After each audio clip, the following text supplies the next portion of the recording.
What type of fucking rule is that?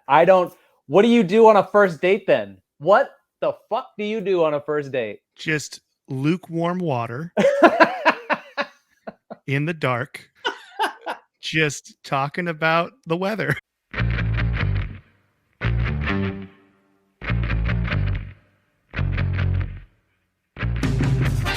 You're listening to Don't Take Bullshit from Fuckers with your hosts Greg Behrendt and Kane Holloway.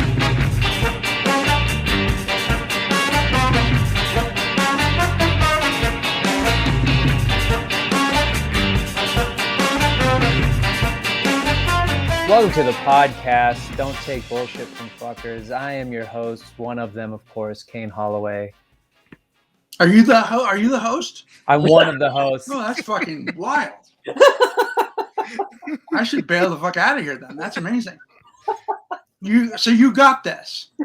Yeah. You got this. Okay. Let me dust off my shoulders here real quick. Yeah. You. Welcome to Don't Take Bullshit from Fuckers. It's with myself. It's Greg Behrendt. He's just not that into you. And producer Pat and our guest, just Mike Coletta. Just Mike Coletta. Hi. Michael's got a couple of podcasts. He does one with our friend Monica Nevi, who's been on the show before, called HugLife, where they tell everybody they're great. We do. It's all about positivity, but we still complain about things, but it's about positivity. Yeah. They come on to be super positive and tell people that they got this. And that's why Mike is so good for helping people out, answering their advice questions, because Mike wants everybody to have a big smile on their face. That's right. That's such a nice thing to say, Kane. Thank you. Oh, you're welcome. That's what I'm here for. We have a letter in at DTBFF podcast at Gmail. Well, wait a second. Let's grease the pump a little bit here. Okay. Let's not go right into the letter. He decides he's the host, and all of a sudden he just takes full control. Yeah, he's just running the show. Suddenly he's going into questions. What else do you want to do, Kane? I'm just going by the segments around a little bit, or what do you got going today? Well, I got a meme here that's really good. Oh, is it a meme? Is it an actual meme? I don't know. Yeah, let's describe it. Yeah, no, I was just going off of the flow of the show that we just jump into a letter. My bad. No, we usually do. We lead. haven't asked Mike any questions about himself or what he does. We've talked a little bit about it. You just went right in talking about me and zero questions on Kane Holloway's Don't Take Bullshit from Fuckers with Kane Holloway. That's what the show is called now, to Kane. Yeah.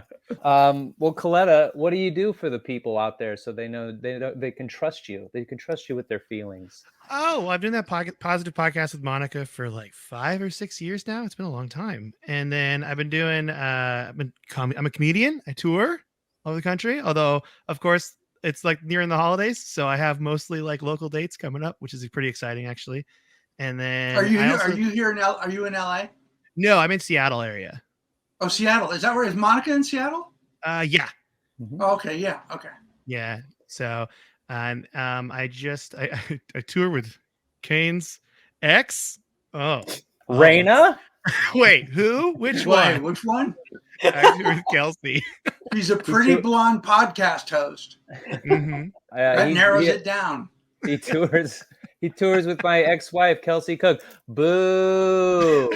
Boo. I was going to talk about how great you, like, that's how I know Kane's a really nice person, is because usually when someone like breaks up with somebody, they're just like, you're dead to me forever. And Kane's always, nice, he's still friends. To who? So your exes, I will say. Ugh. No, I'm not anymore. Officially, Kelsey's on notice. All right? Watch out. I did Jesus. I did sell merch. She was very surprised when I brought out my t-shirts to sell after the show, and they just said #Team Kane on them. She just got really upset. #Team Kane. She's like, put really? that in the Instagram today, guys. #Team Kane. Let's let them all know. Put Raina and Kelsey on blast. And put them side by side. Mm-hmm. Team Kane. Yeah. Two of the most successful people out there right now running the game. It's like, who do you pick? Who would you rather be in your circle? I also do a video game podcast, and I don't know what the Venn diagram of the relationship and video game podcast looks like, really, the circles of that. But it's on the history of video games. It's an educational podcast. It's totally clean, and it's actually got like a nice listenership going on, which I was surprised and happy about. Okay. And that's called the Codex. Codex History of Video Games. Yeah, I do it with my friend. Mike and I know each other from way back when we met. We met at an open mic. A long time ago. Mm-hmm. And we've been doing it ever since. In fact, Mike's going to be on a show with me in January 27th in Lacey, Washington. Mm-hmm. So beautiful Lacey, Washington. And he'll be selling Team Kelsey shirts. I will. Actually, no, when I'm with you, I flip it. I go to Team. Yeah. Oh, wait, that's what you said. Yeah, I go to Kelsey shirts. Yeah, and you have Team Raina sweatpants. Oh, I have those. I know you do. I love those. I'm well aware of those. They're super soft. Are we ready for a question? Yeah, let's do it. All right. We have a question in from Anonymous over at DTBFF podcast@gmail.com. It's called the Recycled Breakup Letter. It says, hey guys, big fan of the podcast. I can't wait to hear your thoughts on this. I went through a terrible breakup earlier this year. Cliff Notes version, the guy I was actually dating pre-COVID, we call him Houdini now, came to stay with me when everything shut down. We ended up living together for nearly a year and things got very serious. We were talking about buying a house together, getting married, and having kids. As far as I knew, everything was great.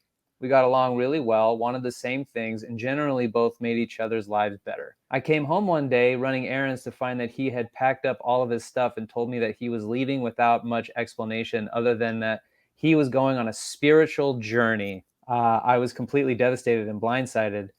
About a week later, he sent me this letter attached, and it's called A Letter for You, which honestly left me with more questions than answers. The strangest part is that he hyperlinked to a Google Doc of a breakup letter attached, and it's called The Breakup, that he wrote someone else 10 years ago. What the actual fuck? Who does that? Please keep me anonymous if you share this story on the podcast. Thank you, Anonymous. I've read the letter. Pat has read the letter. There's also, I've seen the breakup breakdown. It's a fucking PowerPoint breakdown of this other woman she was Asian. And in this, he talks about their cross cultures, and that's part of the reason they broke up. So this was a letter that he wrote originally to somebody else. Yeah, he had two different letters. One is a letter for you. And it's such a jerk off festival, this letter. Well, he's so lazy. He just shared it. Yeah, he just shared it. He said, you can have whatever. I have nothing to hide. Here's another breakup letter. This fucking thing. I'm writing in hopes of doing better, to speak honestly about things, and was hesitant to say during our relationship. That's how it starts. Please. Fucking bro. You think you'd want to use like a Google form so you can get some feedback or something, you know? Yeah, how was our first date? How was our second date? Yeah. Perhaps it will give relief to the blindsided nature of how things ended, and maybe even rid me of some of the guilt I feel by not speaking. Oh, wow. Yeah, sooner. I'm glad we're taking care of him. Yeah. Just so we know. Taking care of him. I'm so glad. God, I hope this helps him. Yeah, this breakup's 50-50. So you got to know that when I write it, it also is going to relieve me of a lot of stress. Yeah. You know, I'm in this too. I'm a person. The only way it could get worse is if he made a Google sheet that was like an invoice for all their dates they went on. Just include that at the end. Oh, I'd love that. It's the only way it could get worse. He airdrops his notes app, and it's all the things he found weird about her. And it's just like, why do you keep sharing all this shit? I don't not like the idea of using like a Google Doc to write a letter as long as it's sincere. And also you could do like a slideshow of like happy things, maybe like make the blow lighter, you know, like here's a cat slideshow or something, you know, or a fun meme slideshow just to make it. But honestly, why is he not breaking up in person or like on the phone or like a human does? Like that's. Yeah. Well, like it's very telling. The breakup letter is a very telling thing about him, because then if you also look up at the breakup breakdown things, that said, like, at one section is graphs of progression beginning to end. One of the graphs is a love graph, and it goes up, stays pretty steady, and then it's fucking rocky until it drops. Compatibility graph, we're on the way up until it fucking plummets. Sex graph, on the way up, and then rocky, drop, up, down, up, down, up, down, drop. These are real graphs this fucking psychopath made. Dude, he's American Psycho. He's Patrick Bateman. This is some Patrick Bateman level of psychosis. Your personality and characteristic, pros and cons. He made a pro and con list. Just break up with her. Pros: beautiful, smart, wonderful family, great cook, soft skin, great hairstyles, food, fashion, good fashion sense, cultured. Cons: emotionally unstable. I have a question. Do we know, is he a tech guy? Because this sounds like the amount of data collection a guy working in tech would do, and then be like, look, I have reasons. I have graphs. I have spreadsheets. Like, that's what it feels like to me. I would fuck this guy up if I met him. I would tackle him in a parking lot. There was no other. I like nothing about this guy. This fucking piece of shit. Excessive shopper, frequently controlling, frequently stubborn, frequently arrogant, lacking self-love, insecure of weight, even though abnormally skinny, frequent liar, and then makes a graph of the pros and cons and goes, hey, in the blue, there's too many cons, but in the yellow, there's not enough pros. Tips. This is the, hold on. Okay. Before you speak, this sent me up a wall. Tips for the future. The fucking the level of gravitas on this dude's testicles to think that he doesn't have the wherewithal to not write this next part, and this is like closing on in the end of this breakup letter to a completely different person, not even the girl that wrote in. Tips for the future: you are beautiful. Don't let your good looks be the root of your insecurity. Try to depend on yourself more than others. Most importantly, love yourself. When you don't, it makes it much harder to love another. I am confident that you will find someone who is better fit for you than me. Before that can happen, however, you must solve some issues for yourself. This is the putting the blame entirely on her is just, how do you not think this through? There's a lot of steps before you hit the share button. You're making the sheets, Google Charts, you're writing. He has to have numbers too to make the charts. You have to have like a spreadsheet with numbers in like a table and convert it to a chart. But then he's also been keeping data all along. Oh, yeah. Before he goes to bed at night, he punches in some numbers. This is like millennial American Psycho. That's what this is. This is millennial American Psycho. Dude, he's gonna run for office. Yeah. Because there's a closing... This binder is full of women. It's just, I have spreadsheets full of women. Totally. Yeah, and they're all in fucking the binders. They're all laminated, so he slips them in, like when you used to have like a binder of comic books. Yeah. He has closing statements. Farewell, best of luck. I always stand behind my decisions. I mean, and then the breakup letter to her is so long, and it's just so condescending. And then it's like his itinerary: love you always, his name, then a bunch of like blocked out things. I'm assuming it's his email, his signature, his phone number, and then right underneath his title, head of marketing. He used his own letterhead to send her a breakup email after he bolted. What a fucking asshole. Dude, like anonymous, I'm so happy for you that you imagine speaking to this guy in person. You'd go round and round and round, or he wouldn't talk at all because he's too much of a coward. He made the best decision. I mean, it sucks, but I wouldn't want to sit there and watch him try to fucking talk his way out of that. No, you need to hold on to all of this. is what Anonymous needs to do. So when he runs for office in 20 years, you can just, here's a flash drive. Here you go. With all this craziness on it. Yeah. Yeah. Fuck. Yeah. That sucks that he left like he did. But he's a weird, psychotic dipshit. He's a how she idiot. could have spent so much time with him and not seen this coming is weird. Do we know how long the relationship was? Did they say? Sorry, like a year? Didn't they say like a year? Yeah. Oof. But of living together. Living together for a year. Yeah, during COVID. That means they'd like go to the store. Anonymous would go to the store, and then he's like, "I'm going to work on my relationship spreadsheet," and he'd like sit on his laptop. Yeah, dude.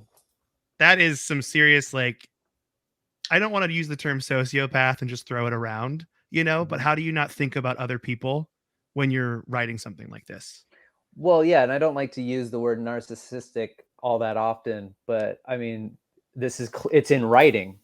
It's clearly in writing. His own self-worth is what's important. So rather than have a moment, he's going to be like, look, this will relieve me of all of my pain and stress in making this decision. And before I don't even want to see your face reading it. I'm going to email it to you. I'm going to pack my bags. And I'm going to fucking bounce. And I'm going to send you a link. It's a link. So you can see all the other times I've weirdly pigeonholed women into these categories and then broke them down like I'm Skynet. You're dating Terminator. You're fucking dating a Terminator. But the most boring Terminator. The data Terminator. We'll be right back.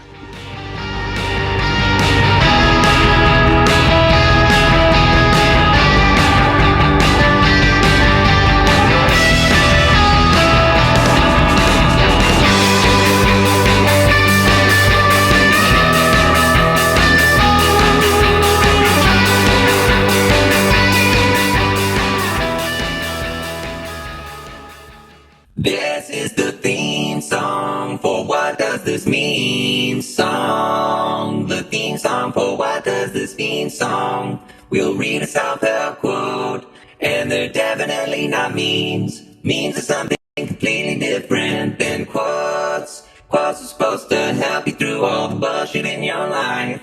And memes are like that poster of that cat hanging from a tree. And it says, hang in there, baby, or Monday. Am I right?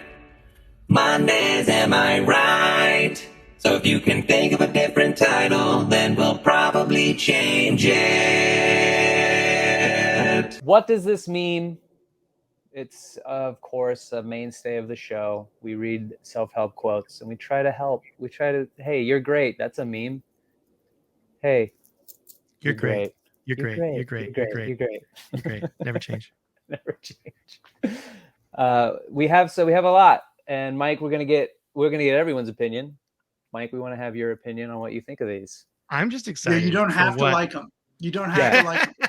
No, I'm gonna get critical. I think now Good. This is the dark side of me here, getting critical about these memes. I want to know what song version I'm listening to though, because I love all the versions of this song, and I sing it in my car, so I'm ready. Oh, okay. Oh, you love what does this mean theme song? Yeah, I love the theme song, so I'm excited. I just want it's just like it feels like Pandora. What version am I gonna get? It's just gonna pop up. We got one in from Daria. She says, remember, whatever you're not changing, you're choosing. I mean, it works. Is it useful? That's how I feel. I don't know if it's really useful or not. If you're not changing, you're choosing. I mean, that just is applicable to everything. Yeah. Mm-hmm. Pat, are you changing or choosing? Changing? Great. So That's not confident. This would backfire because this would mean like every time I'm done with a show, and happy or sad after a show, I want to eat something terrible. I'd be like, I'm choosing this, not changing. And that's not what I want to feel. Okay. All right. Right. Like I'm choosing The Bachelor. Yeah. Yes. And I should be changing. Should be changing the channel to anything that would help. You're changing a lot of it. Okay. All right. We're gonna put that one in the maybe column. We got the win, we got the maybe, and we got the no. That's gonna sit in the middle there. This one comes from Love Hate Hero. If I'm a lot, go find less. Respectfully. No, I like that. If I'm a, say it again. Say it again one more time. Say it one more time. If I'm a lot, go find less. Respectfully. I think ditch the respectfully. That's how I feel. That would be my edit. Just take the respectfully out. Yeah, just you don't need it. Just end on the boom. You know, just be like, if I'm a lot, go find less. Yeah, that sounds sassy. I like I kind of like the respectfully. I kind of like the respectfully. Yeah, okay. For some reason, it just adds a little flavor at the end. Okay, wait, but hold on. I'm gonna do it to Pat. Pat. Yeah. If I'm a lot, go find less. Respectfully.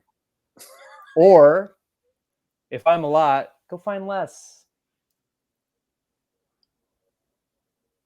I don't know. Respectfully seemed a little snide somehow. Yeah, I feel like it sounds worse. It's like you say an insult to someone and then you say respectfully. You're still an asshole, okay? You just called me fat. That's not nice. First off, if you are a lot and you're not willing to change it, you're already kind of an asshole. Somebody who's a lot, who knows they're a lot, is a bummer. Yeah. This is a confident. I'm a lot to handle. Thing. Okay, well, don't be. Yeah. But I'm a lot. Like I'm a lot for some people. I'm too much. Yeah. Most people. Chill the fuck out. Just chill out then.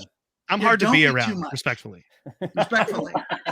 That's exactly what I mean. That's exactly it. Yes, respectfully. I'm a lot. I'm hard to be around, and I kind of grate on you after a while. Respectfully. Yeah. Let's see here. Gina Lee. We love Gina Lee on this podcast for sure. She sent one that says, growth is when your ex isn't even your type anymore. Respectfully. Respectfully. I think they should all respect it. Throw respectfully in now every time. Can you say it one more time? Sorry. Yeah, growth is when your ex isn't even your type anymore. Yeah, but I don't. Okay, this kind of brings up a question. Can you change your type? Does that change over time? Is that a thing? Yeah, I think so. You think so? Yeah, I've changed types for sure. Well, you've been in a relationship for the past 10 years, right? 13 years, actually. Oh my God. Yep, 13-year girlfriend, not married. Lots of questions from family. Here we go. Let's get into it. Oh my God. I'm surprised I haven't gotten a letter from your girlfriend. Well, respectfully. Is he respectfully? No, it's yeah, I guess that's true. Like can I quote another comedian's joke on here? Yes, of course. So there's a comedian, Gabe Rutledge, who has a joke about how I'm going to not even do the joke because I'll butcher it horribly, but his wife has been a different type for like the 23 years they've been married. He's like, I've been with all these different types. So I guess that is true. So I this one's growing on me is what I'm saying. I think. Yeah. Slowly. Sure. Yeah. Respectfully. Yeah. We have one that, all right. So we'll put that in the win column. That one's, we're doing good so far. Win for me. Yeah. Yeah. I mean, I didn't marry somebody that was my type. Oh, really? And then that turned out to be a good thing. Yeah. Cause the type of women I liked used to wear men's pants and like to stay indoors all the time.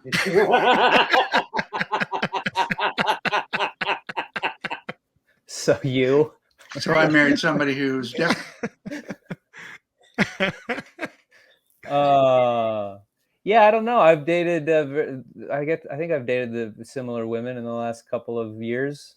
Oh my God, you have a type, and it's podcast hosts, bro. It's totally podcast hosts. Yeah. Oh man! And if we had to say they were blonde, we could. Yep. And if we had to say they were chesty, to sound like my dad, we could. Chesty LaRue. Yep. Kane's like, can we move on to this one? Okay. One in from official Nina Ferrero that says, when someone steps over one of your boundaries, you don't move the boundary, you move the person. I mean, the only thing I don't like about it is sometimes it's nice to have someone kind of step in a little more to kind of, I want to say like put you on your toes to like open you up to a new idea or something. Does that make more sense how I said it? Well, it depends on what your boundary is. Yeah. And then, in this scenario, after they've crossed the boundary, you have to put hands on them. And I don't know that that's a good thing. Yeah, you have to physically move them. I want to put my hand on both hands on their face and move them and just push their head real hard. I think what maybe Mike, you might be saying, like maybe you're confined in a box and you don't want to branch out of your comfort zone, and so it takes somebody special to come in and go, hey, I think maybe you would see something in you, and then cross that type of boundary. That's exactly it. So like when I met my girlfriend, I was 20 years old. So dating myself here. And I was that guy that was like, I can't be like tied down or anything, like I was that guy in college. And without her like pushing that boundary to be like, no, it's okay to be in like a relationship and to like be with someone, like it kind of showed me how to be in a relationship essentially. And without that boundary being broken, I don't think I'd be who I am and who I'm with today. Like that's right.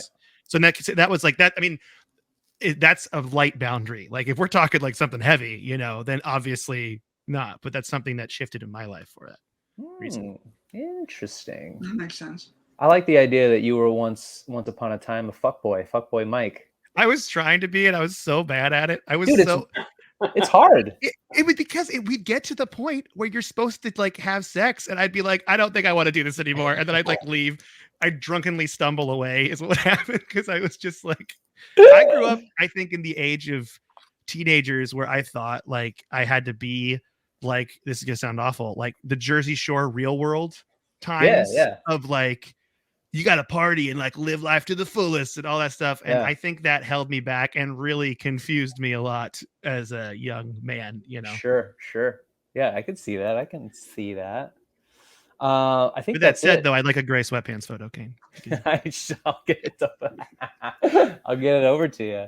Learning to Be Still sent one into the DTBFF Instagram, DTBFF podcast, and says, listening to today's podcast, Pat, admittedly is inspirational to listen to you reach out to others for advice regarding questionable behavior. It shows that you're not so cool that you know everything and have everything figured out. Kane, what on earth? What a funny compliment. Kane, what on earth do you mean you don't have talent? Have you seen your posts or your drawings, your comedy, or any of the interesting characters such as Dave Downtown, a little squirt, just to name a few? Cut that shit out. Did I say something to the effect of I don't have talent?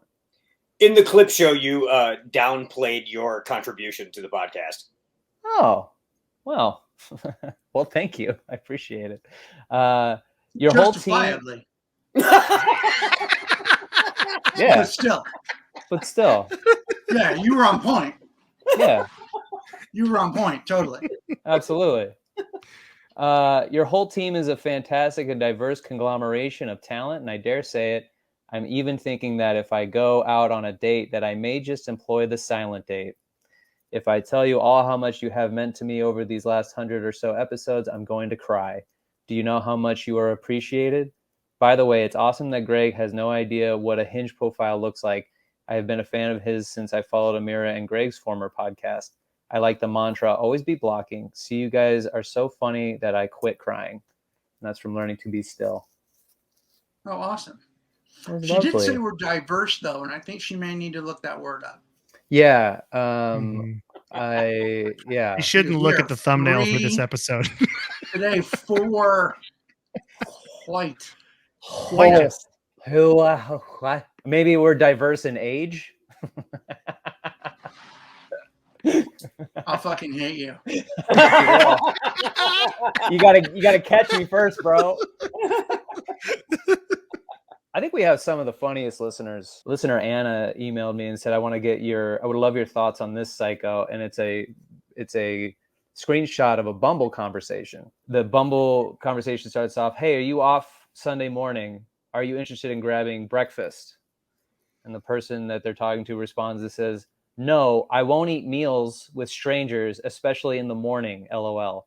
I'd meet for a drink, but that's about it. I save meals for second dates if it goes there. And then the the person responds, "Gotcha, I don't drink." "Me either, LOL, and no caffeine." The end. What type of fucking rule is that? What do you do on a first date then? What the fuck do you do on a first date? Just lukewarm water in the dark. Just talking about the weather, apparently. What do you do with your hands? What do you do with your mouth? What the fuck? Is this a new date? Is this the no items date? This zero, you can't touch anything. You have to just stand up Yeah. and stare at each other and find something to talk about in an empty room. What do you think? What do you think of I don't eat meals until date 2? I mean, that's not a bad rule. Wouldn't Really? you get hangry? Oh yeah. I get hangry, you know? A good day, like you're bonding over like, oh, these are things I like, and oh, that smells so good, and you have like these moments where you're starting to fucking, come together on something. Oh, I'm allergic to that. Like you're learning things about each other while you're eating something and what their tastes are and what you bond. It's a fucking. Is this in the Bumble message, is the person saying they don't eat on the first date a guy? I think the guy is the one that says, because that would mean maybe this guy has been burned by so many terrible first dates that he's paid for, that he's trying to save some money. That's kind of something I'm feeling. Like he's straight up like, this is my way to get around buying people dinner and not having a good time with them, is I'll go to the park and we'll walk around and chat with zero money spent, or we'll go to the beach, we'll go somewhere free, we'll go to the mall and walk around the mall. Like, yeah, that's what this feels like to me. Wow, that's an interesting point. That's a very interesting point. I didn't. If think you want, about I made that. some Google charts about it. So look at them later. The pros and cons of eating on the second I made date. bar graphs. It's scatter plots. It's getting pretty into it.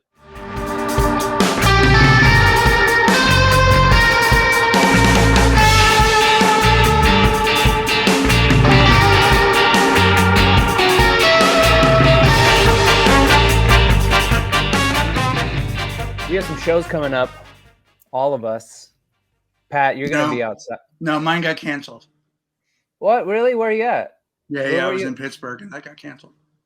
Oh, shit. I'm sorry. So I'll be home. I'll be home. Oh. I'll be home. Well, fuck. Damn. So if anyone's looking for me, that's where I'll be. Find Greg at his house. You could find, actually, you'll find Mr. Coletta and I in Lacey, Washington at Ricardo's Kitchen and Bar at a 7:30 p.m. show on the 27th, January 27th. So come check that out. But I also have a New Year's Eve show I'm doing at the Museum of Pop Culture in Seattle with a bunch of really funny friends of mine, and we got 2 shows, 9:30 and 11. And Mopop, baby, we're gonna be ringing in the new year. Monica Nevi is on it. My good friend Big Irish J. It's it's gonna be a great time. So come out to that. You can go to KaneHolloway.com. You can check out all my show dates there. Coletta. Oh, it's my turn. Okay. Yeah. I'll be in Olympia, Washington on December 9th at this bar called Happy Hour. It's just me doing like an hour almost. I'm excited. Ooh. And then December 17th, I'm at the Mission Ridge Ski Resort in Wenatchee, and December 18th, the Domino Room in Bend, Oregon. And then I'm doing the gig with Kane on the 27th of January. And then I'm opening for my good friend Sean Jordan at the Crocodile on January 6th. Yeah. That's 2 shows. And if you want to know more, I have ColettaComedy.com is my website, and I just updated it with all my shows. I feel really on top of things. So way to go, buddy. Yeah, thank you. Sean Jordan is hilarious. Go He's follow so good. Sean. He's the best. Michael, you've been in the longest relationship. You beat out Kelsey and I. You're right. I had a victory party when that happened. I partied when that happened. Katie and I both bought a keg and drank it alone. Yeah.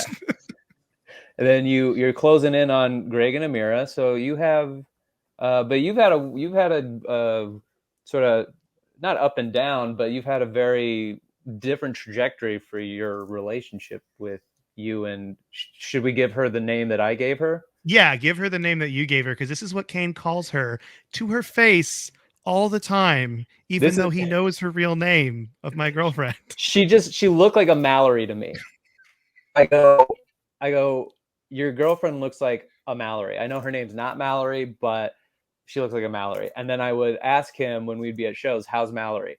And that happened so much that I had accidentally convinced myself her name was Mallory. So when I saw her at a show, I walked up to her and I was like, hey, Mallory, how's it been? And she's like, Mallory. What is her real name? Katie. Kane, you're an asshole. Yeah, I take all, you know what? I take all that stuff I said in the beginning about you being nice to your exes. I take it all back. She just looked like a Mallory to me. Let's start saying what you look like a Brad. You're a Brad to me with the backwards baseball hat. I know. I was in my 20s. I thought I was being funny. Oh no, I found it funny the first time. And then respectfully, never again. Yeah. Respectfully. Respectfully. Yeah, we've been together. So we've been together 13 years. I think the hardest part for us was I was in Los Angeles with Kane for like 2.5 years, and she was still up here, which we did long distance for 2.5 years. It was very hard.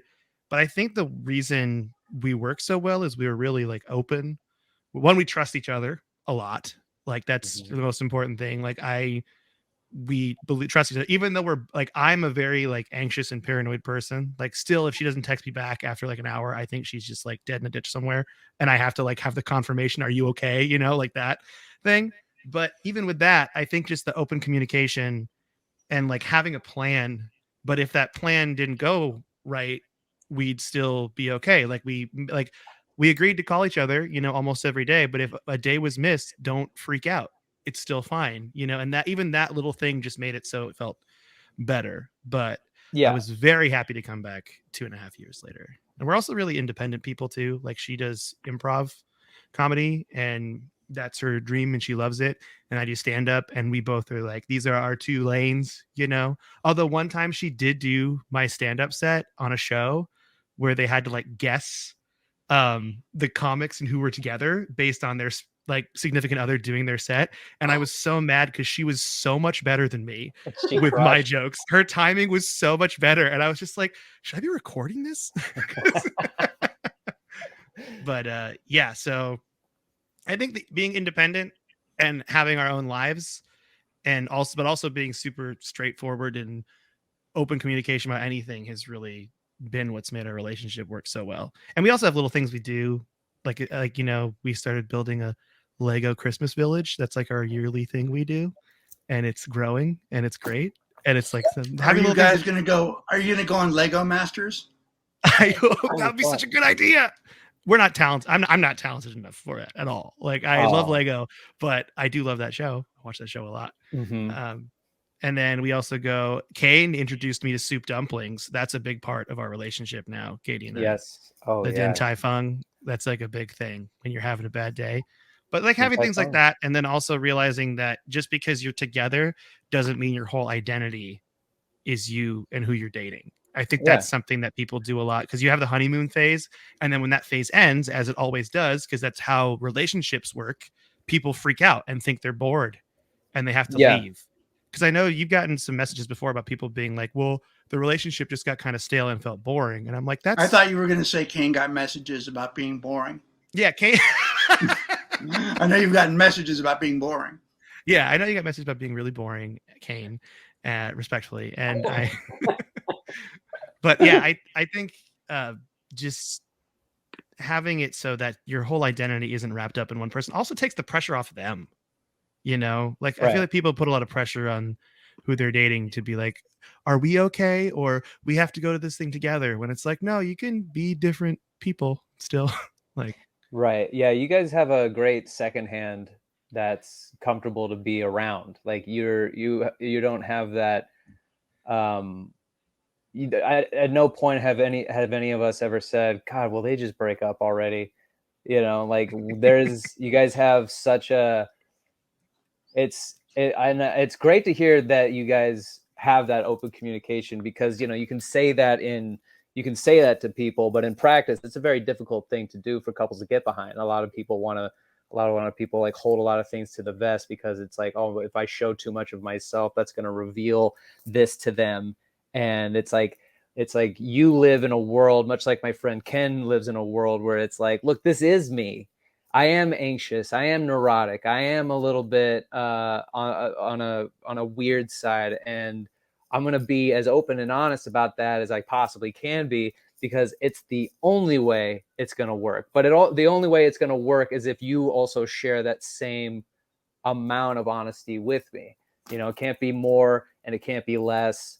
And you guys have, and so that's great to hear that you guys have like a practice in which you guys do that, because I think that's the only way to be successful. Yeah. Yeah. Yeah. Yeah. Well done, man. Well done. Well done, buddy. Thanks. So when are you guys getting married and having kids? We actually are discussing this. Oh my. And because I feel very weird about the idea of me buying a ring for someone that they're supposed to wear for the rest of their life or whatever, and not asking them what they want it to look like first. Yeah. So the proposal's going to be a surprise. Oh my. She knows it's going to happen at some point.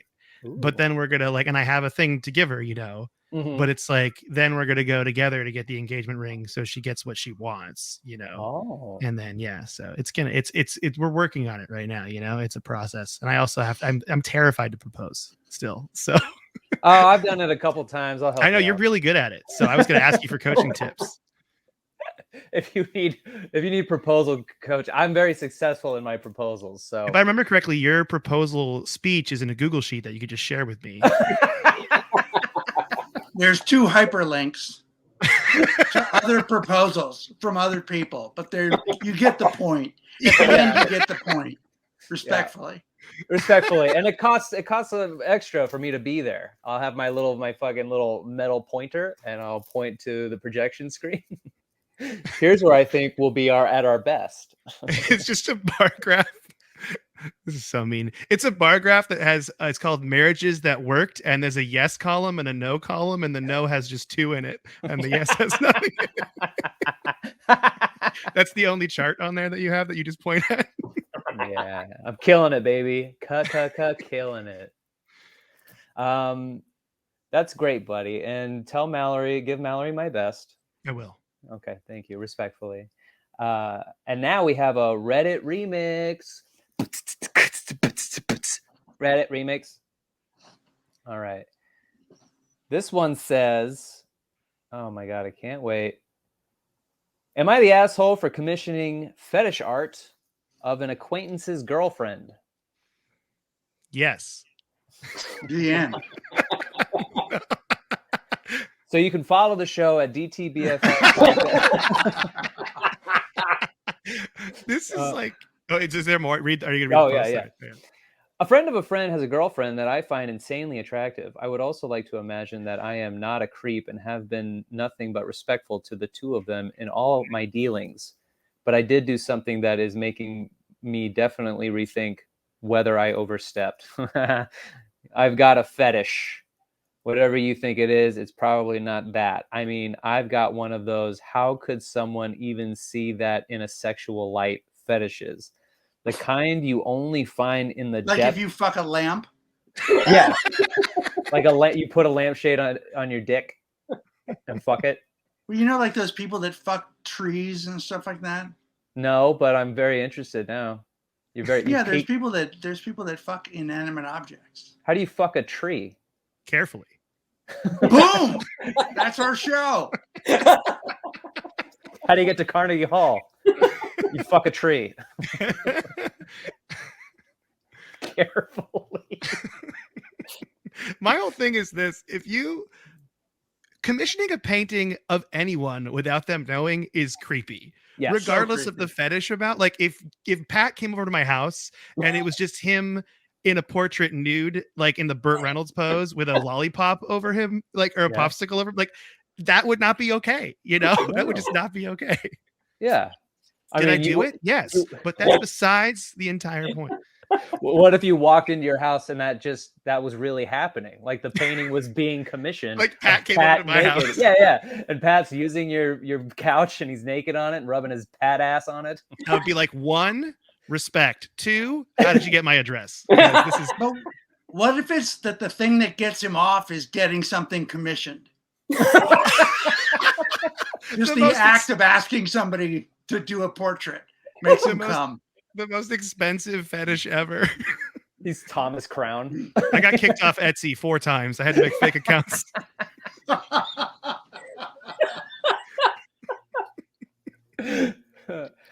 Okay. Oh my God. Did they say what the fetish is? Sorry, did we cut yes, the kind you only find in the depths of deviant art. I wouldn't call it gross or immoral, just very strange. And I understand people who may have an inherent feeling of revulsion when they find out that I am sexually attracted to this concept. So now I would skip ahead to, and it just so happens. Skip the next paragraph. Does it say in this thing what he's attracted to? No, he never cops to what it actually is, which to me makes it a lot grosser and weirder. Oh, come on. What a bitch. Let your imagination run wild. Tell us what you fuck, weirdo. Okay.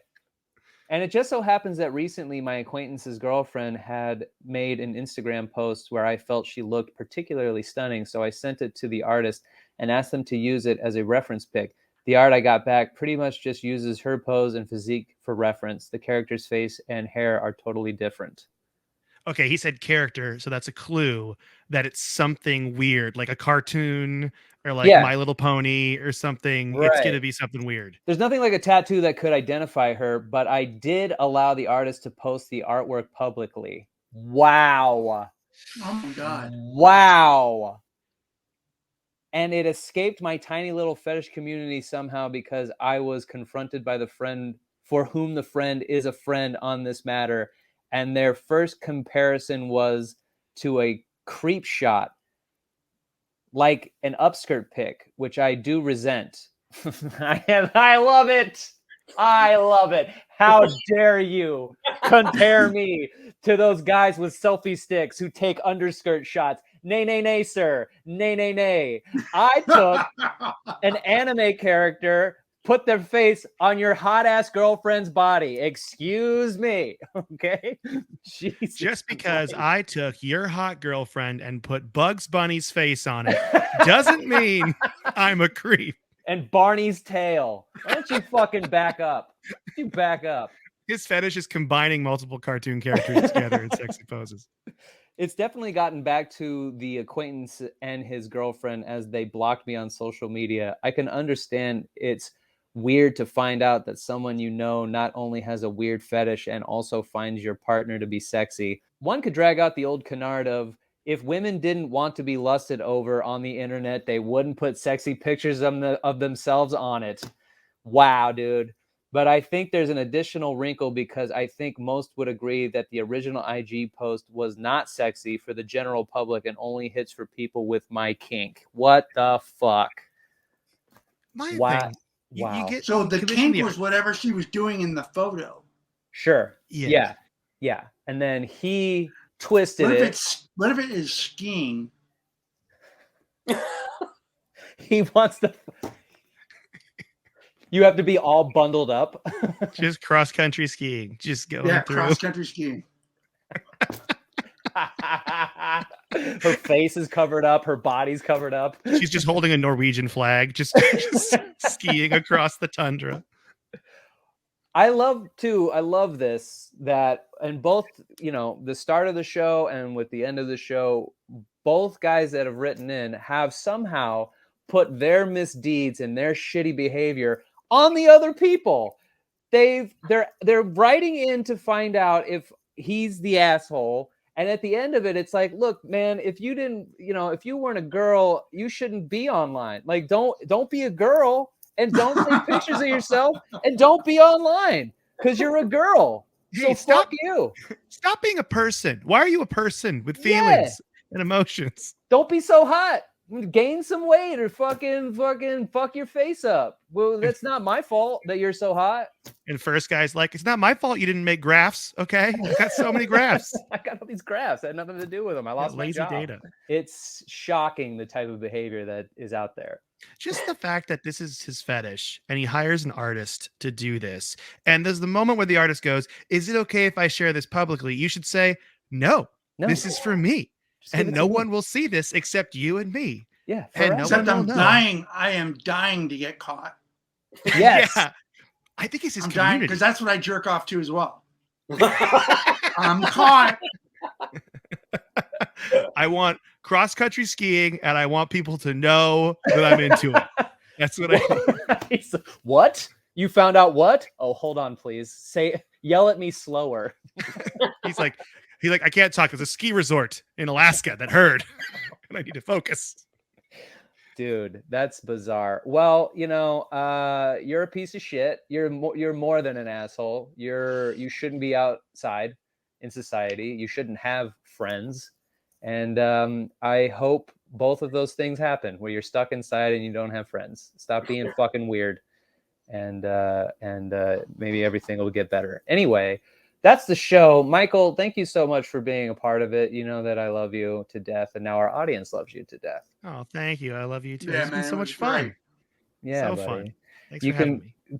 plug where they can find your stuff. I'm on Twitter and Instagram at Coletta, MECOLETTA. That's where I'm at. And ColettaComedy.com for my dates that I'm doing stand up. You can check us out at DTBFF Podcast on Instagram if you want to write into the show, DTBFFpodcast@gmail.com. Support the show at Patreon, patreon.com/DTBFF podcast. We have new merch. Also today. Discord. Join the Discord. Don't forget to join the Discord. All of our fans are on there talking and rapping and doing all that stuff that they do. And it's a great place. It's a great community to join. You can also, if you guys are thirsty like we're thirsty, we got brand new merch up there, baby. A Black Flag Thirst Trap shirt of Popsicle Greg, Popsicle Kane, Popsicle Pat, and Popsicle Sal. All on one shirt.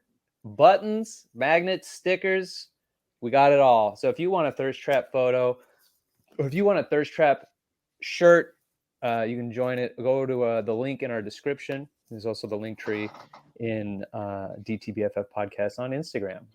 You can follow me at Kane Holloway. I'm Mitch Gregors. I'm at DTBFF Producer Pat.